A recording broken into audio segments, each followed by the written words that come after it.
Vamos a empezar a resolver el parcial, el punto número 1, utilizando el sistema de referencia que habíamos propuesto, aunque si usaron otro tampoco está mal, pero bueno, nosotros lo vamos a resolver utilizando el sistema de referencia que habíamos propuesto. Entonces dice, para el caso de la figura, calcular considerando que el sistema parte del reposo y M2 se halla inicialmente en el piso. La aceleración de los cuerpos M1 y M2, pregunta si el coeficiente que se supone es estático dinámico y la tensión en las cuerdas. Bien, entonces para el punto A y para el punto B lo que vamos a necesitar es definir el diagrama de cuerpo libre, definir el sistema de referencia y hacer el diagrama de cuerpo libre, que es esto que tenemos hecho acá. Definimos el sistema de referencia, esto va a servir tanto para el punto A como para el punto B. Entonces, según este sistema de referencia vamos a ver las sumatorias de las fuerzas en I para el cuerpo 1 es igual a la normal de 1 menos M1 por G. Y esto es igual a la masa por la aceleración, que en este caso en la aceleración en I, como está siempre moviéndose en línea horizontal, es 0. Y la sumatoria de las fuerzas en X para el cuerpo 1 es igual a, considerando el sistema de referencia que nosotros tomamos, es la tensión 1 más la fuerza de rozamiento menos la fuerza F, y esto es igual a M1 por la aceleración de 1. Bien, y la sumatoria de las fuerzas en I para el caso del cuerpo 2, por en el cuerpo 2 solo tenemos fuerzas en I, es igual a la tensión 2 menos M2 por G, y esto va a ser igual a M2 por la aceleración en 2. Ahora tenemos que encontrar la relación de tensiones y aceleraciones. Si vemos esta polea, que es la polea móvil, la sumatoria de todas las fuerzas que actúan sobre la polea tiene que ser 0, porque la masa de la polea es 0. De ahí sacamos que la tensión 1 es igual a 2 veces la tensión 2. Y después lo que tenemos que ver, que esto es lo que más costó, es la relación de aceleraciones. Fíjense, cuando el cuerpo M1 se desplaza una distancia D hacia la derecha, el cuerpo M2 sube una distancia 2D. ¿Por qué? Porque el centro de la polea sube una distancia D. Significa que a cada lado de la polea se mueve una distancia D. Entonces, cuando yo sumo solamente un lado, que es donde está el cuerpo M2, se movió una distancia 2D. Esta distancia acá, llamémosla I2. Esta distancia acá, llamémosla X1. Sabemos que menos X1, considerando el sistema de referencia elegido, es igual a I2 sobre 2. Acá hay algo que hay que tener en cuenta, que es, en esta ecuación de vínculo, donde hallamos la relación de aceleraciones, podemos poner el signo siguiendo nuestro sistema de referencia, o podemos hallar el módulo, esta relación en módulo, y acá, en cambio de poner un valor positivo, ponemos un valor negativo, indicando que esta aceleración es contraria al sentido supuesto como positivo. Si derivamos respecto del tiempo, nos va a quedar que la aceleración 1 es igual a menos la aceleración 2 sobre 2. En este caso el menos porque estamos estableciendo la ecuación de vínculo. ¿Bien? Entonces, acá podemos poner la ecuación que nos faltaba, que es que la aceleración de 1 es igual a menos la aceleración de 2 sobre 2. Ya con estas 4 ecuaciones sacamos los puntos A y B, que son las aceleraciones y las tensiones. Tenemos todas las ecuaciones necesarias. Vamos a pasar al punto C. Y acá para el punto C tenemos que volver a lo que habíamos visto más arriba, a esta parte de acá, x1 y x2. Fíjense, me dicen que encuentre el trabajo de la fuerza F y de la fuerza de rozamiento cuando M2, perdón, subió 4 metros. Entonces, si yo sé que x menos x1 es igual a 4 metros sobre 2, me va a quedar, en módulo vamos a expresarlo porque es una distancia, el módulo de x1 va a ser igual a 2 metros.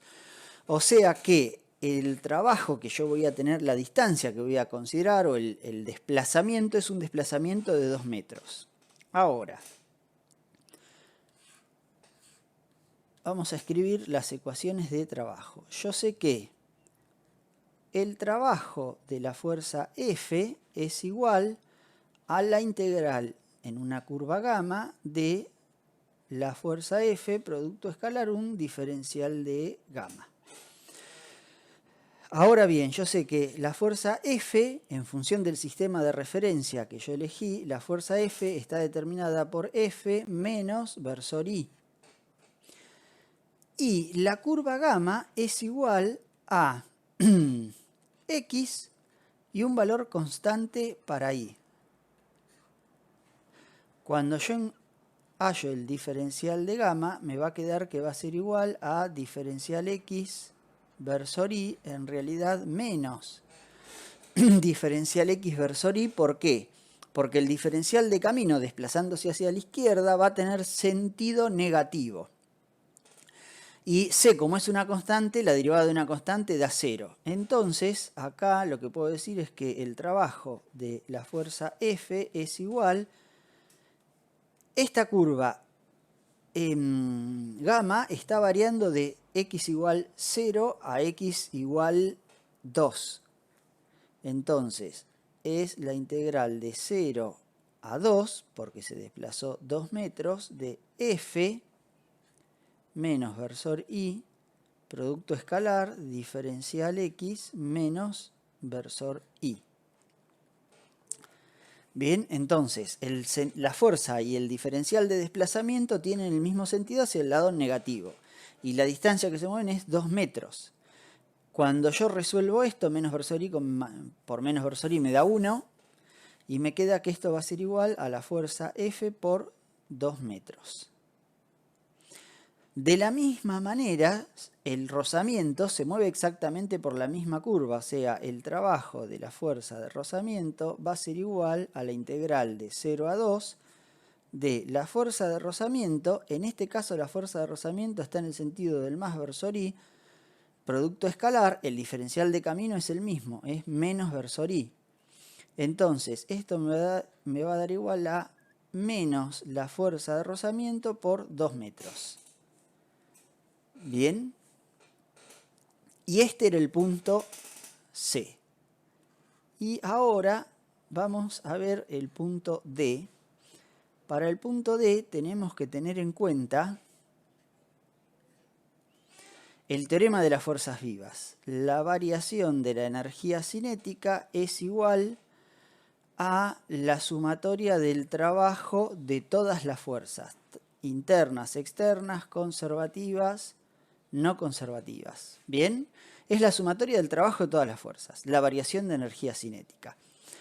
Entonces, vamos a ver, ¿cuál es la energía cinética cuando yo aplico la fuerza F y hago que ésta mueva al cuerpo 2 metros, que es lo mismo que decir que hago que suba 4 metros el cuerpo 2, yo voy a tener que 1/2 de la masa de 1 por la velocidad de 1 al cuadrado más 1/2 de la masa de 2 por la velocidad de 2 al cuadrado va a ser la variación de energía cinética, porque el problema dice que parte del reposo, o sea que la inicial es 0.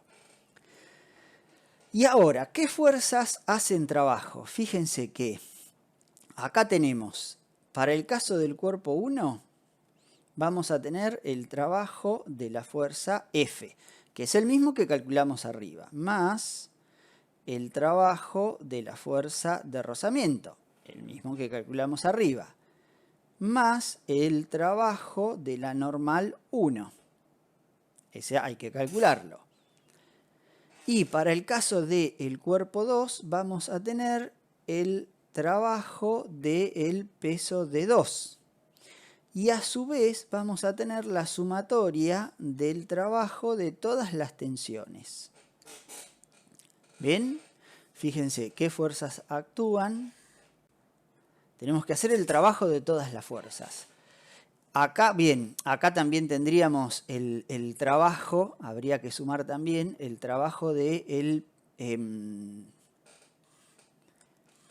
trabajo del peso de 1, ¿no? Acá habría que poner el trabajo del peso de 1. Entonces, acá sí tendríamos el trabajo del peso de 1, el trabajo de la normal 1, el trabajo de F, el trabajo de la fuerza de rozamiento, el trabajo de este peso y la sumatoria del trabajo de todas las tensiones. La sumatoria del trabajo de todas las tensiones había demostrado ya Diego Vilaseca en clase. En este caso particular es igual a 0. El trabajo del peso 1 siempre es ortogonal al desplazamiento, es igual a 0, y el trabajo de la normal 1 también es ortogonal al desplazamiento y es igual a 0. O sea, y acá le tengo que sumar, perdón, el trabajo de la fuerza F que tiene la componente G. Porque lo que decía el problema es que había que considerar que ahora actuaba una fuerza F que es igual a G por I en la dirección del menos versor J. Bien, entonces, acá tengo el trabajo de la fuerza de rozamiento, que es el calculado en el punto C. El trabajo de la fuerza F, que es el calculado en el punto C. El trabajo del peso de 2, acuérdense que el trabajo del peso, este trabajo del peso, no es otra cosa que la variación de energía potencial. Bien, es la variación de energía potencial gravitatoria. Bien, en este caso, lo que hay que considerar, si ustedes hacen el trabajo del peso, el peso va para abajo y el diferencial de camino va para arriba, con lo cual este trabajo va a ser negativo. Bien, este trabajo va a ser menos m2 por g por en este caso, perdón, 4 metros. Menos m2 por g por 4 metros. Bien, ese va a ser el trabajo